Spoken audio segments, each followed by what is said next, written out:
And delighted to welcome All Ireland winner with Armagh, Aidan O'Rourke, to the show. Good morning to you, Aidan. Morning on. There's a couple of things we want to touch on this morning. The first thing, I guess, is just the big story over the past couple of days, the Monaghan situation, the Dublin situation, a 12-week ban being handed down to the managers. It looks like the GAA is going to take the same decision that the county boards took themselves. Is that fair enough in your view? Yeah, listen, I suppose if you benchmark it against what happened previously with Down in Cork, Paddy Tally got 8 weeks, and I suppose this can be viewed as an escalation or a larger breach of protocols or regulations. So 12 weeks is probably what would be expected. I know there was a PR arm to this in terms of the county boards been seen to take preemptive strikes, but the GAA are always going to take control of the disciplinary side of these things. Yeah, for the idea that this would actually put the brakes in the season, that was probably a bit of an overreaction, was it, over the past week? I would have thought so. I mean, you need to take this in context around, where we are socially and what the feeling on the ground is. I think the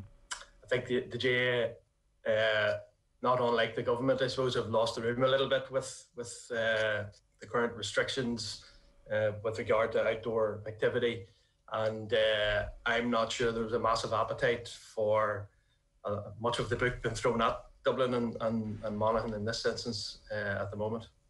What is the main reason why they've lost the room, in your opinion?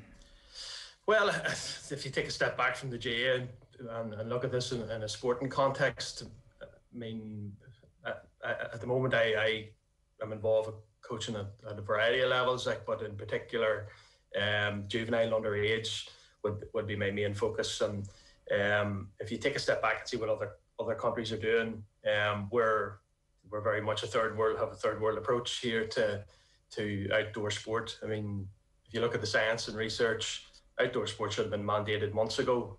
It's what's happening in other jurisdictions. It is safe to do. There's a frustration around all of that because we're looking on. We see what has been discovered about the transmission of this virus internationally, and we're still in the last spring restrictions. So I suppose in that context, there's a huge amount of frustration around where we are and the lack of progress that's out there around sport. And we're moving into a world here where everything is going to be outdoors, where our habits and our routines are going to be built around outdoor activity. We should have been getting ahead of the curve with this, and instead here we are 12 months and more later, still operating under these draconian public health regulations. Is it fair to say that your frustration mostly lies with not amateur players, everybody's amateur in the GAA, but maybe underage players and children more so than the elite players, because obviously that they've had to toe that line carefully, the GAA, it seems, about requesting elite status or getting back because of maybe the brakes being put on them a bit last year? No, I think there's a two-pronged situation here. Obviously, the youth sport thing is a huge frustration for a massive amount of people. And then, I suppose, as a parent, I would have felt that frustration keenly over the last 4 or 5 months in particular, when we see other parts of the world moving on. And there has been the opportunity to reach down and try and support kids, give them outdoor sport back in a safe environment where it can be controlled. And I mean, I'm like a broken record for anybody who knows me on this. The science supports that, and as a society, that we didn't take that opportunity to support young, vulnerable people is a huge frustration that'll stay with me forever, probably. Within all of that, I think sporting bodies, and in particular the GAA, who class themselves as a community organisation first and foremost, that they haven't given a voice to kids in this, for me is, my allegiance to and involvement with the GAA will forever be marked by their lack of action on this. But if you want to focus on the second prong of this, the inter-county side of things, I mean, again, that's our own doing. GAA status was established for inter-county activity, and it was let go by the GAA for their own reasons. They'll have to explain those themselves. And you have the anomaly here where elite status remains for inter-county teams in the north. So, for example, when the Down training incident occurred, somebody called the PSNI. PSNI turned up and acknowledged that this was an elite team training and nothing to see here, but obviously fell foul of the GAA's own rules and regulations. So elite status should still be there. There's no reason why not. I'm reading articles this morning about, the curtailed season because of the lack of time.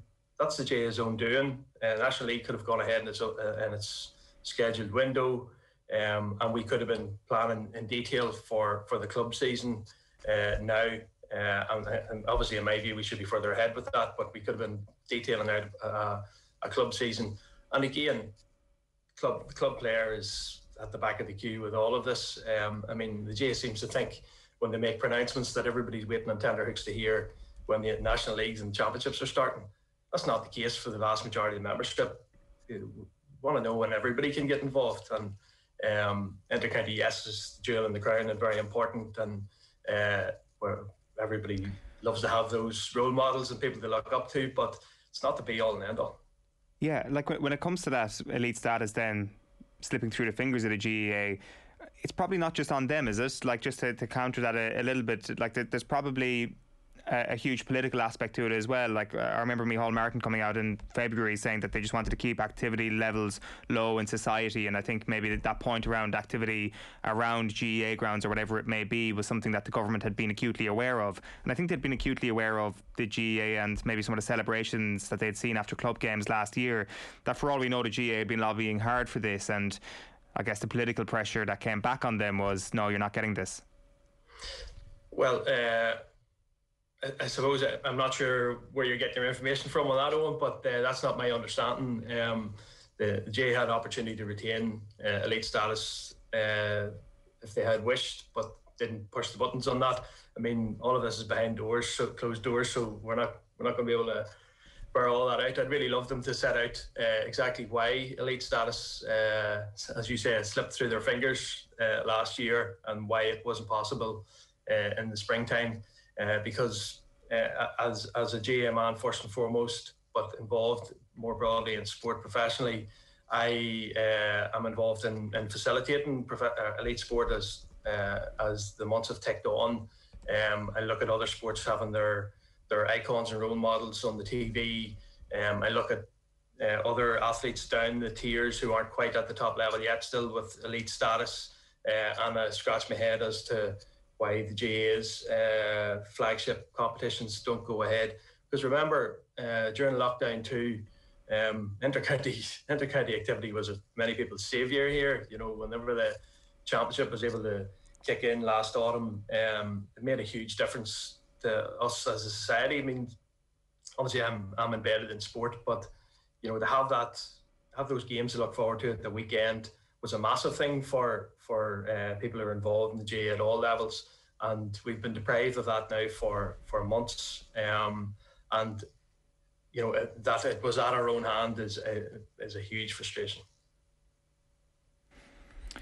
Just in relation to the like you said, and we don't know, there could be a lot of conversations going on behind the scenes that Croke Park that we're not privy to, and that we may find out about over the course of time. So it's important to say that, obviously, in the context of having nobody from the GAA directly on the line as well.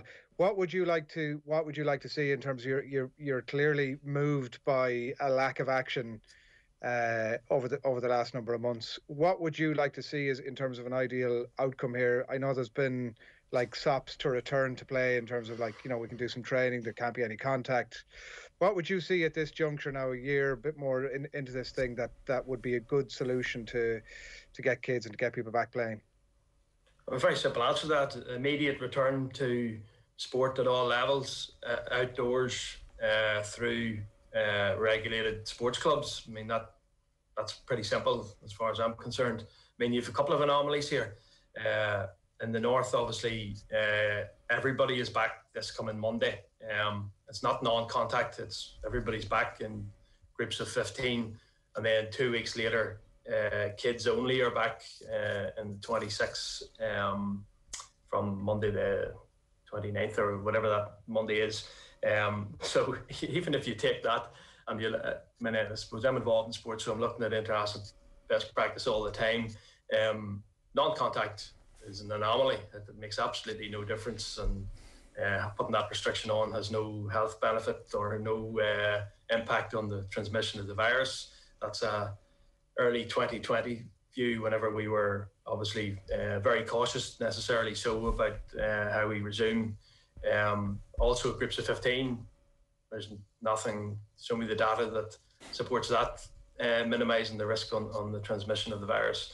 So, I mean, you may detect that at this stage I've sort of gone past the point of using softer language and tipping my hat to people, because I mean, this is a no-brainer. I mean, the opportunity this presents to people who are involved in sport to get out, do something healthy, build good habits around their lifestyle. I mean, there's no downside to this. The argument from those who are making it at the other end is that we can't trust people. You know, we can't trust people to go to their local soccer or GAA club and not share a car. We can't trust them not to use the dressing rooms. We can't trust them generally, and that's a social comment, I suppose, on the people we've elected. But for me, in particular, as for the GAA, as first and foremost a community organisation, I do trust people. I saw the protocols that were built last summer and autumn. I saw how safely sport was delivered. I've seen the research internationally that shows zero transmission during the playing of sport outdoors. So, I mean, I'm beyond the point of saying I hope we get there in the next few weeks. That's nonsense. We should be there already, and the world has gone mad. Can you explain then as well, Aidan, just for people who might be coming to this conversation new? I know you say you're like a broken record on this, but people will be listening to you for the first time quite a bit this morning. When it comes to what people under the age of 18 say have been missing out on for the last year, when you've actually dug into the science of this, when you've balanced the benefits of coming back versus the negatives of coming back, what are the benefits that those children have missed out on over the past couple of months in particular? Well, I suppose those benefits will be fairly obvious to any parent who has a child involved in sport. There's a judicial review actually ongoing in the north, which looks at the impact of depriving kids of sport outdoors during the pandemic, and looks at just how much of an overreach that has been. The benefit of sport, I mean, I've seen instances in my own social circle of kids, personalities disappearing, their behaviour changing. Kids are within their own family group for long periods of time. And remember now, with small periods off, we're in this more than 12 months. So kids adapt, okay, they are adaptive or whatever. But the benefits of being outside, being healthy, having that structure in their week, being able to socialise with their friends for those 2 or 3 times a week when they're down at the pitch, just having those social connections are massive to where kids are in terms of development. And the pandemic of physical and mental health that we have coming down the track here, which has been pushed back, is going to be probably more difficult to deal with in this country. And it's not than the pandemic. It's not just kids, you know. I think we're all familiar with the numbers rising in terms of mental health issues in the country, where suicide rates are. I mean, there has to be a balance when you look at the public health good here. And not for 1 minute am I dismissing the danger of COVID and the impact it can have on the vulnerable. But there comes a point where we have to move on. We have to learn to live outdoors more than indoors. And we're well past that point. Yeah, I think there's been a distinct lack of leadership in that regard as well, in terms of that return to getting people outdoors, to getting them involved in sport in whatever shape or form that might be. And I think particularly in this country, we've a minister, a quasi-minister for sport, who's more interested in publishing press releases to, say the obvious thing about what everybody's thinking about the Monaghan stuff over the last week and the Dublin stuff. Get the press release out and tell everybody how outraged you are about it, but refuse to come on a show like this, despite several requests from to come on and discuss topics like this over the last 6 months. I think we get a good insight into what that leadership is about. But look, maybe he'll respond positively to one of the requests at some point over the next little while. The fixture list obviously came out yesterday, and I know that obviously it wasn't the from a Croke Park point of view. I'm sure that they looked at events over the that were breaking overnight and had their head in their hands over it. But look, at that notwithstanding, it is some positive news in terms of giving us all a bit of a breather and something to look forward to. What have you made of the revised fixture list? Yeah, listen, given the time frames, it's probably what fits best. It's not ideal by any means, and I'll not go back over the ground that we've covered that. We missed a huge opportunity to shop window our games again this year. But listen, it gives everybody games in the calendar to look forward to. I'm sure county players are hugely frustrated. Remember, playing inter-county football or hurling is a very small window, and two of, I don't know what the average is, probably 5 or 7 years. 2 of those years for a lot of people are now going to be badly impacted. So they're probably very keen to get out there and get at it, notwithstanding teams that have been doing a bit, obviously, at this point. But the fact that we have games and the beginning of a calendar is very positive. When it comes to that football season then, Aidan, you look at last season and this season, there are going to be teams maybe who get 2 games in Championship over the course of 2 years, not having a backdoor. I think the line is in one of the newspapers this morning that I think all the Division 4 teams ended up losing their first game last year, and it might well happen again this year. I guess it is just one of those realities where you're lucky to have games and everybody's a club player, and there should be a vibrant club scene once again this autumn. Yeah, I suppose for me, the club game is, I suppose, the priority because the vast majority of our members play there. But inter-county seasons are very, very important in terms of player development and even recruitment and retention of players. You need that showcase at the top. It is. I mean, if you're an inter-county coach at the minute, it's hugely frustrating because going into the championship last year, the reality was that you weren't going to be able to make much progress with the team. That roughly where teams were when cessation came last spring was roughly where they were going to be. There wasn't going to be an opportunity to really coach and develop a team and make ground. And the reality is, it's going to be same, because nobody has gonna have had the opportunity to develop and change what they do. So playing patterns, style of play, none of that's going to have changed now over the course of 2 and you could argue 3 seasons by the time we get to the end of 2021. So yes, it's great to have the games. The competitions are very important, but in terms of development of our game and our teams, I mean, they're going to have stood still for 2 years now. Yeah, for sure. Well, it's going to be interesting to see what happens over the coming months anyway. Aidan O'Rourke, former Armagh footballer and current sports performance manager at Queen's University Belfast. Thanks a million for joining us. Thanks, lads.